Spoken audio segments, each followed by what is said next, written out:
সাবেক প্রধানমন্ত্রী শেখ হাসিনার ছেলে সজীব ওয়াজেদ জয়কে অপহরণ ও হত্যা চেষ্টা মামলায় ৭ বছরের সাজার বিরুদ্ধে আপিল করে খালাস পেলেন সাংবাদিক শফিক রহমান। মঙ্গলবার তাকে খালাস দিয়ে রায় ঘোষণা করেন ঢাকা মহানগর দায়রা জজ আদালত। খালাসের পর প্রধান বিচারপতি, বিএনপি চেয়ারপারসন বেগম খালেদা জিয়া সহ জুলাই আন্দোলনের বিপ্লবীদের কৃতজ্ঞতা জানিয়ে সাংবাদিক শফিক রহমান বলেন,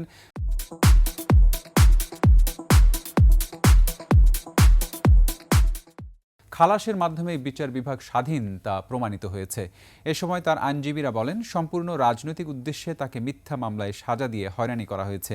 মামলায় যারা মিথ্যা সাক্ষ্য দিয়েছিলেন তাদের বিরুদ্ধে আইনগতভাবে ব্যবস্থা নেওয়ার কথা জানান আইনজীবীরা। এর আগে এই মামলায় ২টি ধারায় ৭ বছরের কারাদণ্ড দেওয়া হয় তাকে। পরে আদালতে আত্মসমর্পণ করে সাজার বিরুদ্ধে আপিল করেন তিনি।